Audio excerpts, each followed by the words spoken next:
সাইডে তাস দিয়ে একটা তাস যার চারটে দিক আছে, অর্থাৎ এটা হচ্ছে ফার্স্ট সাইড এবং এখানে আছে কটা স্পট? একটা স্পট। এটা হচ্ছে সেকেন্ড সাইড, এখানে আছে চারটে স্পট। এটা হচ্ছে থার্ড সাইড, এটা এখানে আছে তিনটে স্পট। আর এটা হচ্ছে ফোর্থ সাইড, এখানে আছে ছটা স্পট। কি তাই তো? চারটে সাইড। আচ্ছা, আমি বুঝতে পারছি তোমাদের পক্ষে এটা একটু তাড়াতাড়ি আমি বলে ফেলেছি, কোনো ব্যাপার না। এখানে এটা হচ্ছে প্রথম সাইড, এখানে আছে একটা স্পট। এটা হচ্ছে দ্বিতীয় সাইড, এখানে আছে চারটে স্পট। এটা হচ্ছে তৃতীয় সাইড, এখানে কটা স্পট? তিনটে। আর ফোর্থ সাইড এটা, এখানে আছে ছটা স্পট। আচ্ছা, তোমরা যখন ম্যাজিকটা কে কে শিখতে চাও হাত তোলো। সবাই শিখতে চাও? আর ম্যাজিক কিরকম লাগছে? ভালো লাগছে? ঠিক আছে, তুমি শিখতে চাও? আচ্ছা, তোমরা শান্ত হয়ে বসো, আমি শিখিয়ে দিচ্ছি। তোমরা চেয়ারে বসো, আমি তোমাদের শিখিয়ে দিচ্ছি। আসলে এই যে তাসটা আছে, এই তাসটা কিন্তু মোটেও চারটে দিক নেই। এটা দুটো দিকই আছে এবং এটা হচ্ছে প্রথম দিকটা। তো এখানে চারটে বা ছটা স্পট নেই, এখানে অ্যাকচুয়ালি আছে পাঁচটা স্পট। আমি যদি কটা স্পট? পাঁচটা স্পট।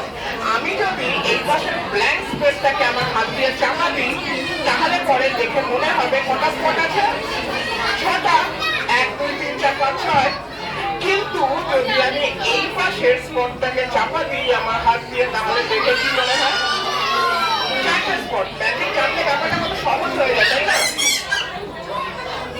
আচ্ছা, এইদিকেও কিন্তু একটা বা তিনটে নেই।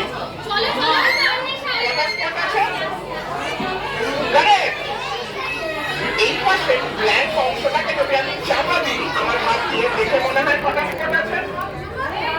কটা স্পট? না, তিনটে। দেখে মনে হয় তিনটে, কিন্তু আসলে সত্যি আছে দুটো। আর যদি এই পাশে স্পটটাকে আমি চাপা দিই আমার হাত দিয়ে, তাহলে দেখে মনে হয় কেন আছে একটা স্পট, তাই তো? তাহলে ম্যাজিকটা তোমরা সবাই শিখে গেলে তোমরা নিশ্চয়ই এখন দেখাতে পারবে যে কি করে চারটে বা ছটা দেখা যায়। শিখে গেছো না তোমরা? কারা কারা শিখেছে হাত তোলো? বেশ, ও শিখে গেছে। কিন্তু এই তার মানে এখানে তোমরা দেখাতে শিখেছো ছটা এবং এই সাইডে দেখাতে শিখেছো দুইবার তিনটে হয়, তাই তো? কিন্তু এই খেলাটা কিন্তু কখনো কাউকে শেখাবে না, তার কারণ যে জানবে না সে সত্যি এই দিকে দেখবে ছটা স্পট এবং